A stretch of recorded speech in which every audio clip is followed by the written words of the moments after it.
On a quiet Sunday morning in April of 2010, the peaceful town of Danvers, Massachusetts, was shaken to its core. Inside the walls of the Sacred Heart Catholic Church, a scene of horror unfolded that would leave the community reeling. A beloved local priest, Father Daniel McConnell, was found dead under mysterious circumstances, his body discovered in the church's confessional booth. The investigation would soon reveal an affair that no one saw coming, a scandalous relationship between a married woman, Sarah Quinn, and the very priest who was supposed to guide her. But as the truth came to light, so did something far darker, culminating in a murder that took place in the holiest of places. Sarah Quinn was a woman who once had everything she thought she needed. At 38 years old, she was a devoted mother to two children, Katie and Dylan, ages 12 and 9. Sarah's life seemed picture perfect from the outside. She lived in a comfortable house in a quiet neighborhood in Danvers, Massachusetts, a small town where everyone knew each other. Her husband, Michael, was a successful real estate agent who brought in a steady income, allowing Sarah to stay at home and take care of the children. However, behind closed doors, Sarah's life was not as fulfilling as it appeared. Michael had become more distant over the years. His long work hours and constant travel left Sarah feeling like she was more of a caretaker than a wife. She had tried to keep the marriage alive, cooking his favorite meals, planning family outings, and doing everything to maintain a warm household. But nothing worked. Michael, consumed by his career, seemed to care more about closing deals than spending time with his family. As the months passed, Sarah found herself battling feelings of loneliness. She loved her children dearly, but something was missing. The void grew larger with every passing day, and she didn't know where to turn. In January 2009, Sarah began attending the Sacred Heart Catholic Church regularly. She had always been a spiritual person, but it was during this time that she found herself seeking solace in her faith more than ever. The church, with its towering stained glass windows and the soft echoes of hymns during Mass, offered her a sense of peace that she couldn't find anywhere else. The priest of Sacred Heart, Father Daniel McConnell, was a well-respected figure in the community. At 42, he had served the parish for over 15 years, offering guidance and counsel to anyone in need. His kindness and dedication to his congregation had earned him a place in the hearts of many, including Sarah. Sarah first approached Father Daniel after a Sunday service in late January, seeking advice on how to handle the growing distance between her and Michael. They spoke in his office inside the rectory, where Sarah poured her heart out about her struggles at home. Father Daniel listened intently, offering her comfort through his calm and thoughtful words. He assured her that it was normal for marriages to go through rough patches, and he encouraged her to be patient and understanding with Michael. Sarah left the meeting feeling lighter, as if she had finally found someone who understood what she was going through. Over the following months, Sarah continued to seek counsel from Father Daniel. Their meetings became more frequent, though no one in the community thought much of it at the time. After all, Father Daniel was known for his deep compassion and willingness to help those in need. However, what began as spiritual guidance soon evolved into something deeper. By March 2009, their relationship had grown more intimate. Sarah found herself drawn to Father Daniel, not just because of his kind heart, but because he seemed to fill the emotional void in her life. He, too, found comfort in Sarah's presence, despite the conflict it stirred within him. He had taken a vow of celibacy, but over time, he struggled to keep his emotions in check. By the time spring rolled around, the affair had begun in full force. They would meet in secret at the church, exchanging stolen moments in the rectory when no one else was around. They wrote passionate letters to each other, each one filled with confessions of love and desire. Both Sarah and Father Daniel knew the consequences of their actions. She was a married woman, and he was a priest. But the emotional connection they shared was too powerful for either of them to resist. They had fallen deeply for each other, unable to turn back. As the months passed, the affair became increasingly dangerous. Sarah felt trapped between two worlds: her life as a mother and wife at home, and the intense passion she shared with Father Daniel. She loved her children, but her feelings for the priest consumed her thoughts. Every time she kissed her husband or held her children, guilt gnawed at her. But the pull towards Father Daniel was impossible to deny. Father Daniel, too, was conflicted. As a priest, his duties were to serve his parish and uphold his vows, but his love for Sarah had blurred the lines. He found himself struggling to maintain his composure during Mass, especially when he knew Sarah was sitting in the pews, watching him. He would spend hours in prayer, asking for strength, but the more he prayed, the weaker he felt. He had no one to confide in, no one who could understand the torment of loving a woman he could never truly be with. By July 2009, their secret was becoming harder to hide. Sarah's behavior had changed. She avoided social gatherings with her friends, always finding an excuse to stay home. She stopped confiding in her close friend Emma, who had noticed Sarah's withdrawal but didn't press her on it. At home, Michael sensed that something was wrong, but he attributed it to the pressures of motherhood and managing the household. He was too preoccupied with his career to look any deeper. Meanwhile, Father Daniel's erratic behavior raised suspicion in the parish. He was often seen leaving the church at odd hours, and his once passionate sermons had lost their spark. Parishioners began whispering among themselves, wondering what was happening to the man they had looked up to for so long. But no one dared question him directly. Unbeknownst to Sarah and Father Daniel, the church's groundskeeper, Tom Marlowe, had been watching them closely. Tom, a devout Catholic, had worked at Sacred Heart for over a decade. He had always been quiet and unassuming, spending his days tending to the church's gardens and cleaning the grounds. However, in late 2009, Tom began noticing the secretive meetings between Sarah and Father Daniel. At first, he dismissed them, thinking they were nothing more than counseling sessions. But as the months went on, Tom became suspicious. He had seen them exchange glances, and on more than one occasion, he had caught them entering the rectory together late at night. Tom was deeply troubled by what he suspected. As a man of faith, he believed in the sanctity of the priesthood and the importance of upholding moral values. He considered confronting Father Daniel, but ultimately decided against it.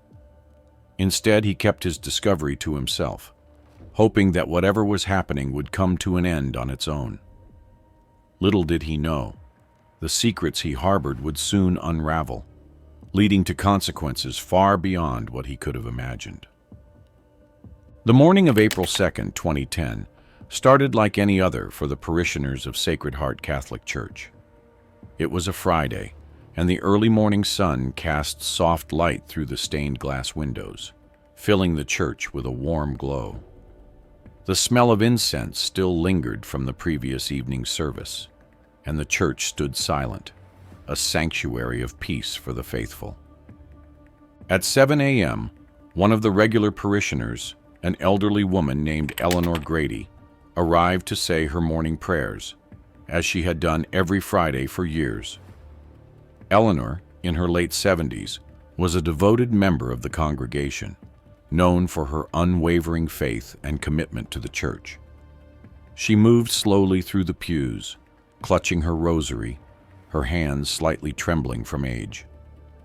As she approached the confessional booth, her usual spot for quiet reflection, something felt wrong. The stillness of the church was unnerving, and a metallic scent hung faintly in the air, almost unnoticed at first. It was only when she stepped closer that she saw it, the door to the confessional booth slightly ajar, something dark staining the carpet beneath. She hesitated for a moment, fear creeping into her heart, but curiosity pulled her closer.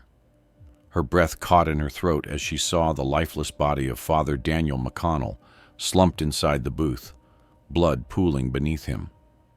He had been struck violently in the head with a large metal crucifix, a symbol that had hung in the church for years, now stained with his blood. Eleanor stumbled back, her mind struggling to process the horror before her.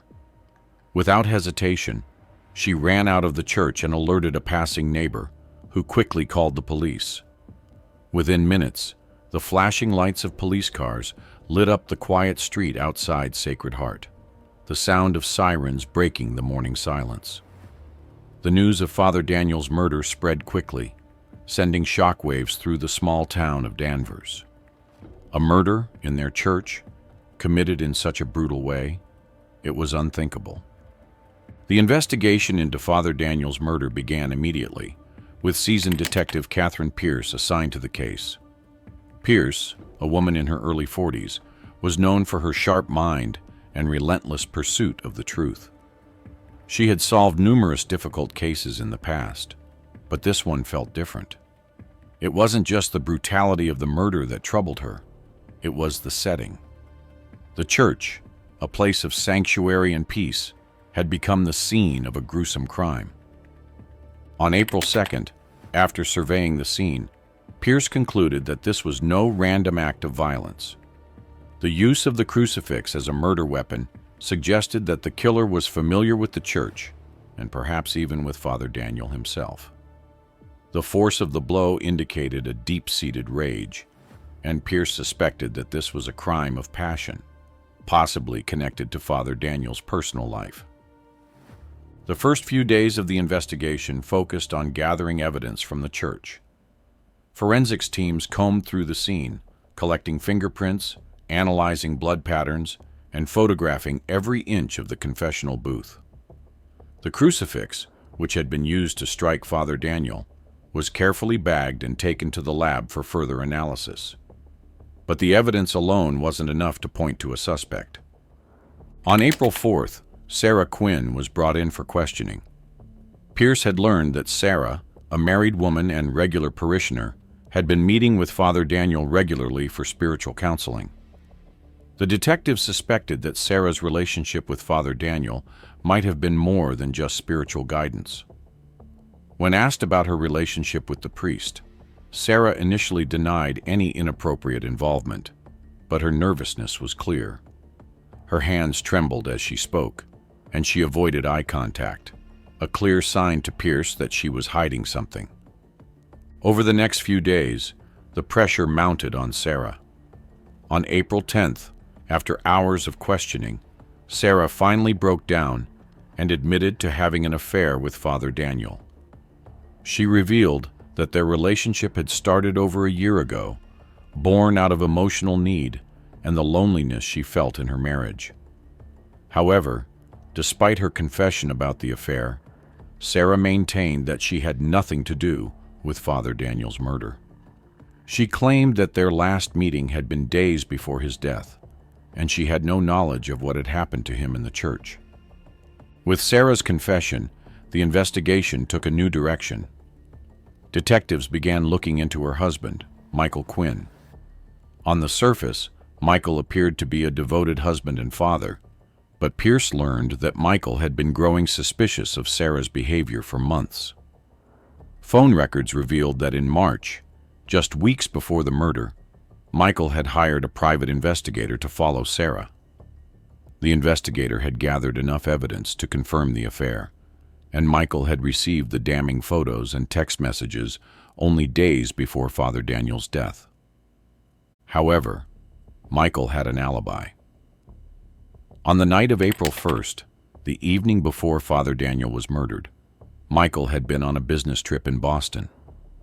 Hotel records and phone calls confirmed his presence there, leaving the detectives questioning whether he could have orchestrated the murder or if someone else had acted in a fit of rage.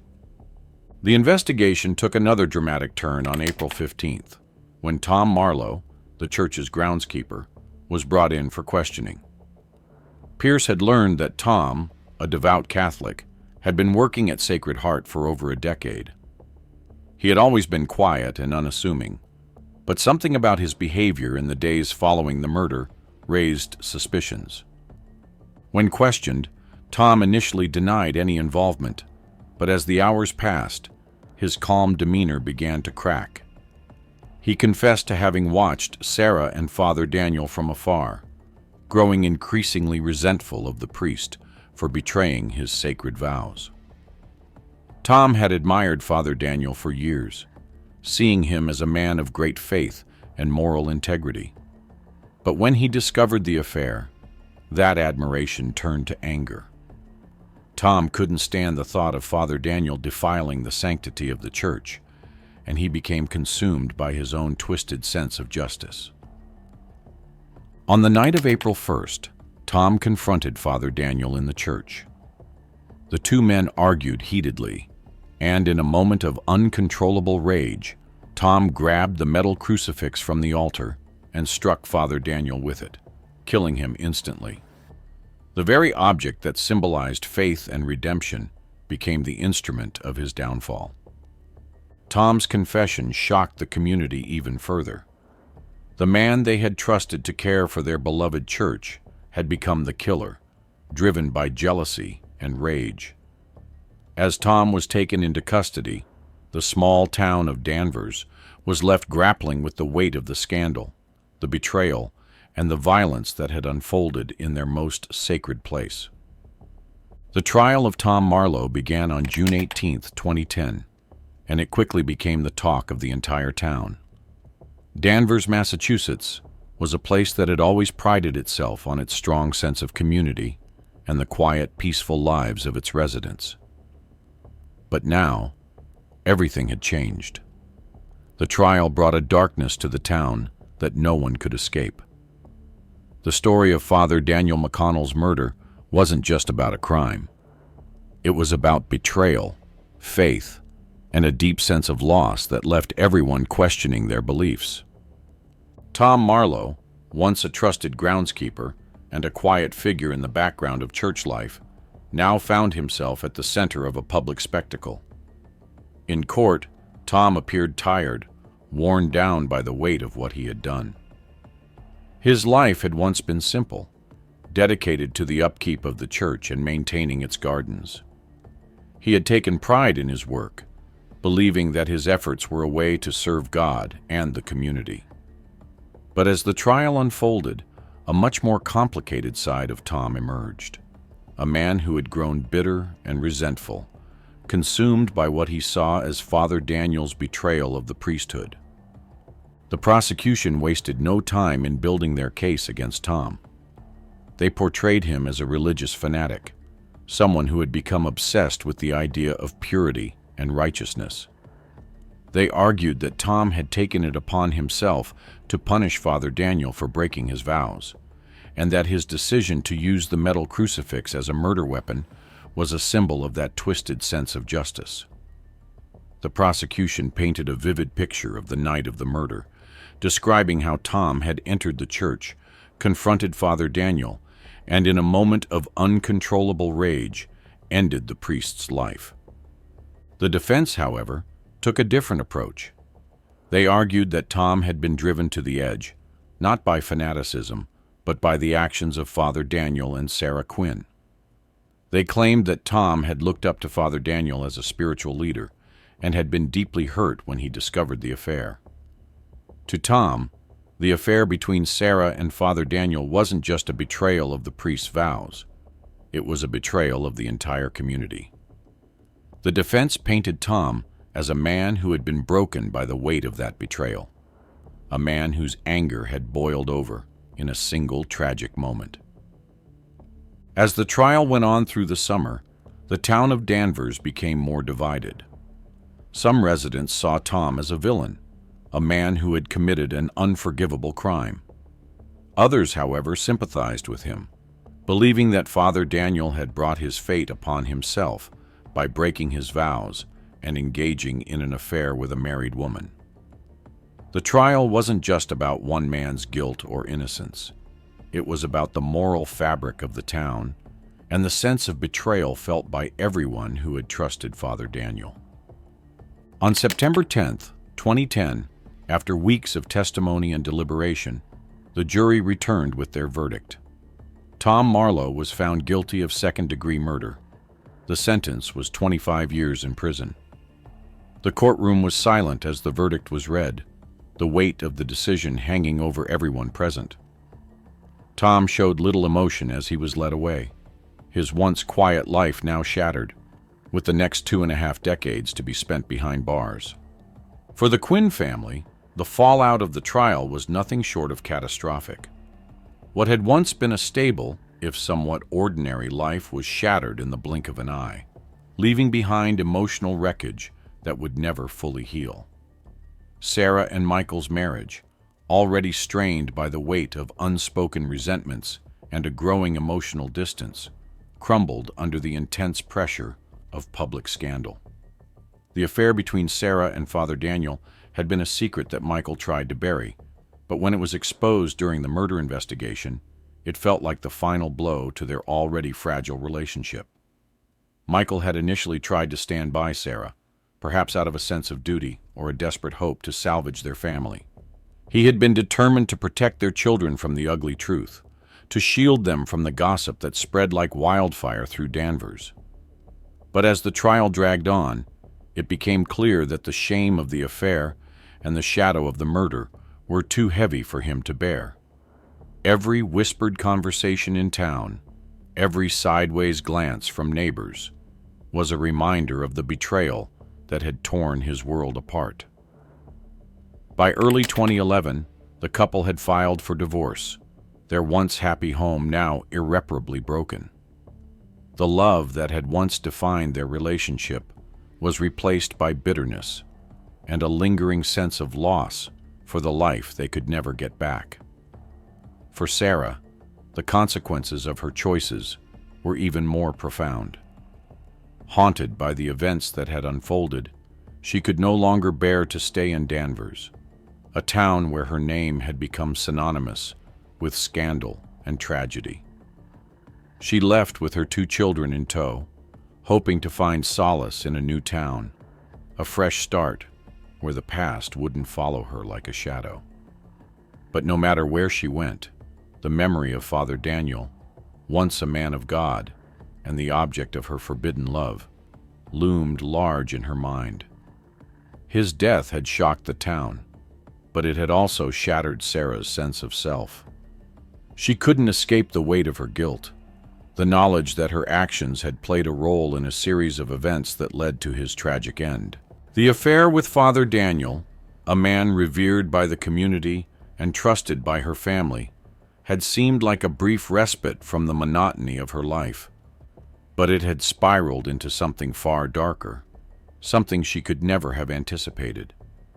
In her new town, she was just another woman, another mother trying to rebuild a life for her children. But deep down, she knew she would always carry the burden of her past with her.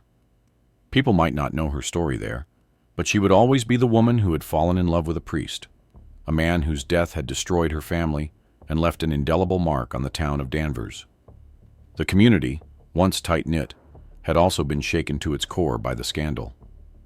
Gossip about Sarah and Father Daniel became the stuff of legend, passed down as a cautionary tale for years to come. Parents would warn their children about the dangers of secrets, and churches in the area doubled down on their messages of morality and restraint. But for Sarah, the whispers never stopped, even in her new life. She could never completely rid herself of the reputation she had earned in Danvers. The affair with Father Daniel was not just a stain on her marriage, but a scar on her very identity. It's tragic, really, the way one choice can ripple outward, tearing apart lives in ways no one could have predicted. Sarah had been seeking something more, something beyond the confines of her mundane existence, but the price she paid was far greater than she ever imagined. The Quinn family, once whole, was now just another casualty of a scandal that had consumed their lives. Yet, as devastating as their story was, It pales in comparison to the case of the wife who had fallen in love with her father-in-law. A tale of betrayal that left even deeper wounds, and one that continues to captivate the public's morbid curiosity. In the end, stories like these serve as a reminder of the fragile nature of trust, love, and the human heart. Don't forget to like and subscribe so you never miss out on our daily updates. More stories of love, scandal, and heartbreak are just a click away.